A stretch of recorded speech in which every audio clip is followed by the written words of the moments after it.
everybody, Kevin here. I just finished watching the film Supercell, and I've had so many people ask me my thoughts on the film and what do I think and have I seen it yet. So I just finished watching it, and I wanted to share some of my thoughts on this film. Now, of course, this comes right before we have another film coming out next year that is the project name for it is Twisters. Now, number one, we don't know if that's the actual official title. Number two, we're told that that will be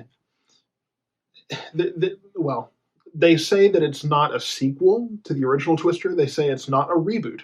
They say it's a next chapter, and I don't know what that means, but that seems like they're trying to have their cake and eat it too. In that they want it to relate to the old Twister film, but maybe they're trying not to be compared to it. So it's just, I don't know. It seems weird to me, but I guess in July of next year we'll find out what they're talking about. But this film, I wanted to sit down and talk a little bit about because it's a great film. Generally, it's a great film for those who want to get an idea generally of what storm chasing is like in 2023.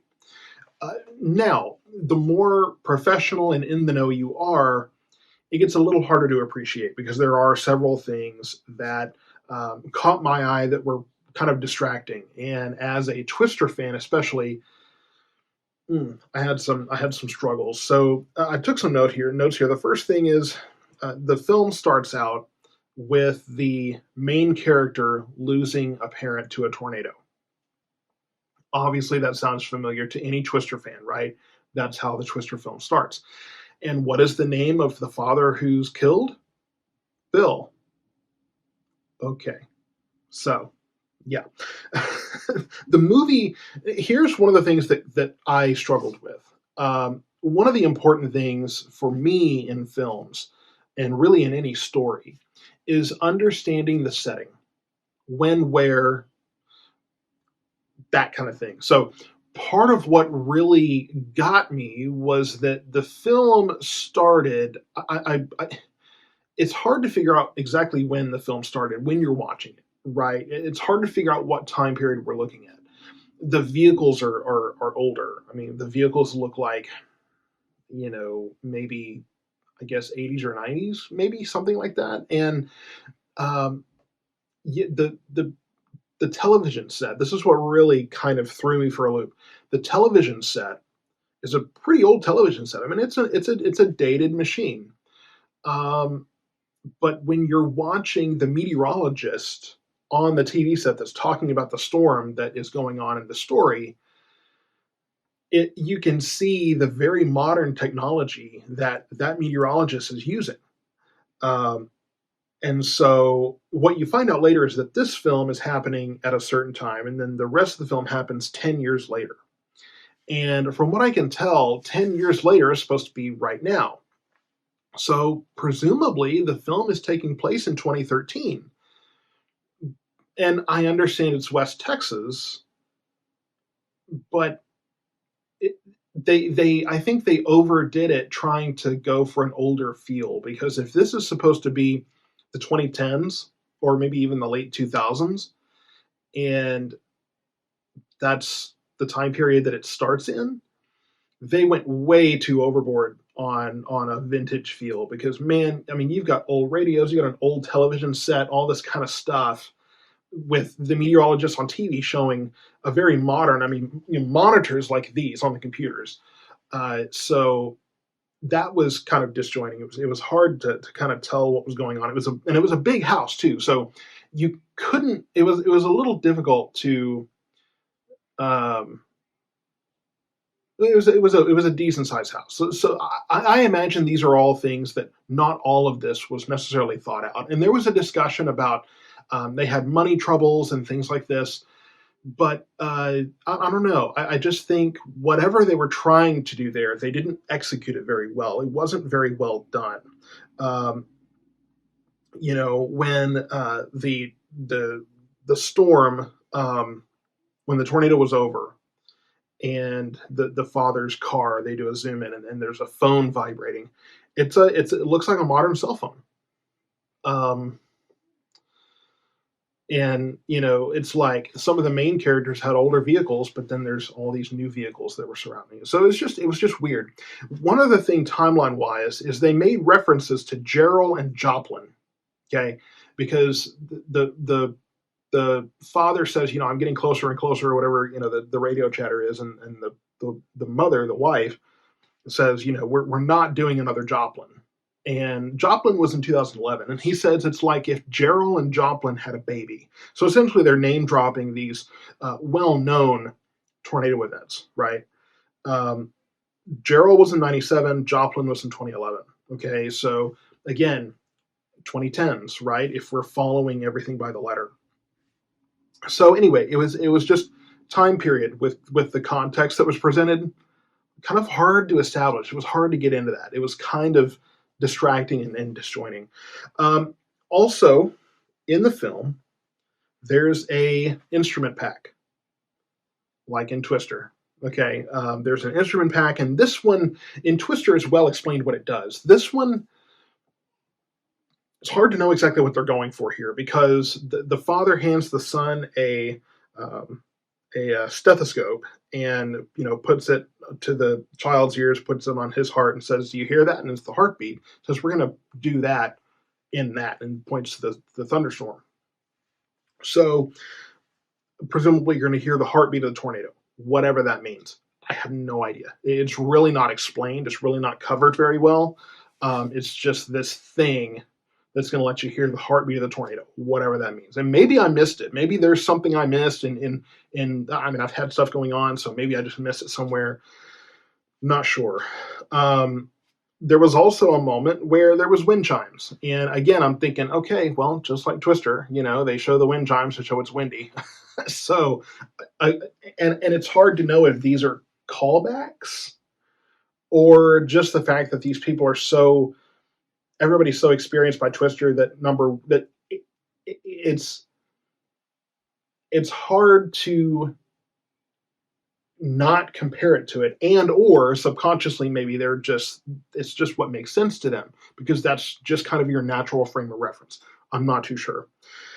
Um, as a Texan, I was very thrown off by the fact that there's a shot where it pans and there's a Texas flag there. And it's obvious the Texas flag is put there intentionally to let you know, hey, we're in Texas, right? He lives in another state. I think later they say he's in Florida. Well, you're in Texas and the Texas flag is flying. Guys, it's upside down. The Texas flag is upside down in the film, in that shot. Now, when it goes back and it pans very quickly back to the vehicles, to the vehicles that are about to take off to go to the storm, it's right side up, so it's corrected. But in the main shot that's intentionally supposed to show the flag, completely upside down. And it's just, it's like, guys, the simplest things to fix, right? And I imagine, they were filming, you could tell they were filming near a storm, so I imagine they probably couldn't go back and fix it. Obviously, they noticed because they righted it, right? They put it right, but if they were filming by a storm, odds are they didn't have a chance to go back and fix that. So that's possible, and that's possible because these guys were filming in spring, real storms, right? And then the Alec Baldwin character, and we're going to talk about him a lot. We're going to call him the Jonas character here. The Jonas, because, and you'll see why in a minute. The Jonas character, he says, you want to see the finger of God? Another Twister reference, Twister callback, whatever you want to talk about. Because when they're having lunch at Aunt Meg's, they talk about that. They say, has anyone ever seen an F5? And then everybody stops, and Melissa says, what would that be like? And then Preacher looks up and goes, finger of God. Okay. So, and that's, yeah. Today, funny enough, today, and I didn't realize this until just a few moments ago, today that I'm filming this, May 10th, 1996, May 10th, Twister came out in theaters. So, again, it may not have been intentional, all of this, but it's hard to get away from it, right? That's our frame of reference. Whether you try to get away from that or not, it's inevitably going to happen. Okay.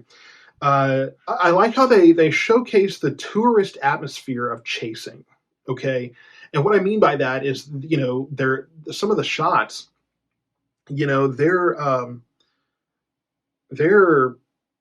the cars are just lined on the side of the street, right? And they have to like find a place to park. That's absolutely true, and that's a big difference from when Twister was made. Back then, it wasn't that crowded. Nowadays, it's everywhere, and we'll get back to that in a moment too. Some of the science stuff. I think any movie is going to struggle with this because they're trying to throw in scientific terms and discussions and keep it to where the general audience can understand it. And I get that to a point. There's something that the Jonas character, Alec Baldwin's character, says, where he says the most violent tornadoes are rain wrapped. And he says it in a way that sounds like that's a mark of a violent tornado. Now, it is a rain-wrapped tornado. Generally, that's a pretty strong circulation. So generally, yes, that's going to be a sign that it's probably a pretty powerful tornado, but it's not always the case. Okay, he says it in a way that sounds like it's kind of all that way all the time, right? And so I don't think that was communicated well. There's also a discussion of inflow outflow. So they're looking at the wall cloud of a storm, and he says, "Do you feel that cool air, that cool breeze? That's her outflow. That's the outflow of the storm." Okay, got it. And then it says, now when it turns warm and it's coming from behind you, that's the inflow. And it says that's when the storm is feeding. Okay, that's good. The problem is if there's a wall cloud, the inflow is already going. So where they were standing, and I get that most people aren't going to catch this, but I did. Where they were standing and in the timeline of the storm's life cycle, when they were standing there, they would have been getting inflow, that warm inflow from behind them. Okay. I get that they were just trying to explain that and throw that in there, but it just wasn't as well done to where it was accurate. Again, a lot of that is going to be pet peeves on my part, stuff that the vast majority of people wouldn't catch. Now, they had a hail event, and it was a little odd because it was the way the hail came down. It was like a hailstone every 5 seconds or 6 seconds or something. And of course, they show where it's making dents in the car and it's blowing out windows and all this kind of thing. And then, so that was a little odd. And so, yeah, it was just, it didn't feel like a very accurate representation of hail. Because in those kind of situations, it's pretty, you got hail coming down like this. It's not, that, and then all of a sudden later that, and then there's one here, and then, later there's one here. That was kind of the way it was portrayed. It was just a little odd. Felt kind of weird, the way it was done. Twister felt more accurate, even though in Twister, people love, and Warren Faidley's talked about that, because he was a consultant on the film, and he actually laughed in the theater in the premiere in front of crew and cast and everybody, because it was ice chips, right? And I think we saw some of those here, but they weren't as visible. But there were some ice chips here, so but that felt more real than this did. It just wasn't quite, yeah. Now, I did love the remark that was made about, some guy says, if you have radar on your phone, you get in a car, anybody is a chaser. And I loved that remark because it's true. Because you have people that get radar scope on their phone and all of a sudden decide, I'm a storm chaser. I'm going to go get the latest. I'm going to go get a viral video. And that's one of the negative things about modern technology is that, you have these people that just decide that they're a storm chaser or they're a storm spotter because they have radar on their phone. There's a lot more to it than that. There's so much more to it than that. And it's making it dangerous because it's crowding the field when these guys are trying to chase and trying to actually study and get information and these different kind of things. So I did love that. I also love the presence of the National Weather Service and the Severe Storms Lab. Those guys in the film, in the different contexts that they belong in, that was great. Great to have them involved. And going back to the Twister references, there's even a Bill versus Jonas scuffle. So the film crews, which are always there after a tornado, they start to talk to the son about the fact that he is the son of this famous storm chaser, right? And the Jonas character jumps in front of the cameras and starts talking about his company because this is his chance at the limelight. Well, then the uncle jumps in, punches him, and there's this whole thing. And I'm going, okay, well, we're doing this too now, I guess. Another Twister callback reference copy, whatever it is.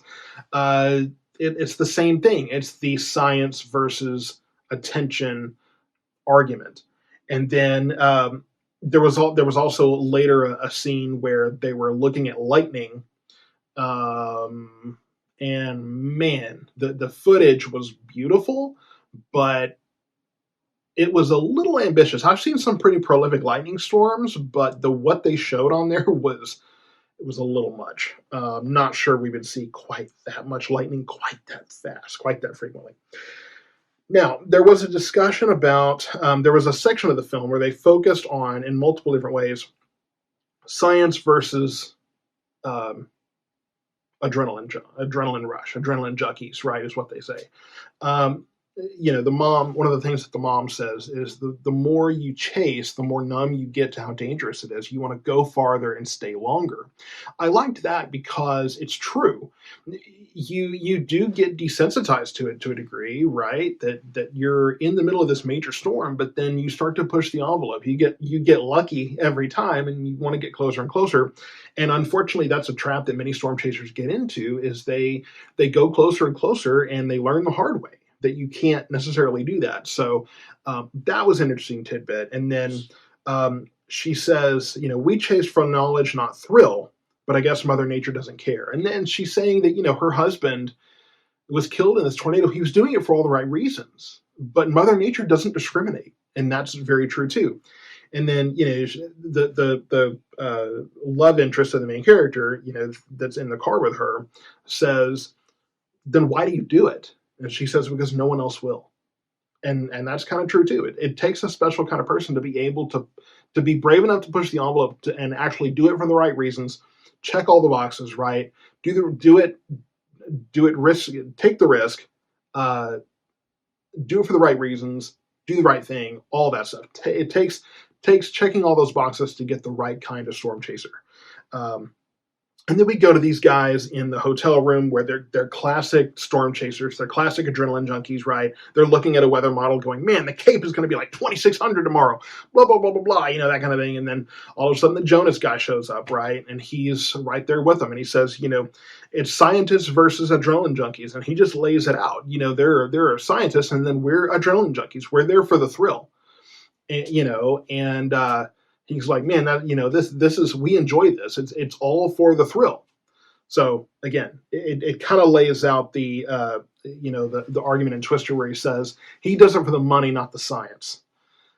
He has high-tech gadgets, but he's got no instincts, and he doesn't have Dorothy. Okay. And I feel that way too when I see these guys on social media. I'm not trying to compare myself to Bill here in Twister necessarily, but I feel that pain because when you look at these guys on social media, like Ryan Hall and the rest, that they put what was the thumbnail he had the other day? Death Ridge. Come on. What in the hell does that even mean? So when you have these guys that are on social media doing weather on social media for all the attention, not the right reason. Do it for the right reason, to keep people safe, to keep people aware. And you can say all day that you're doing that, but your actions always speak louder than your words.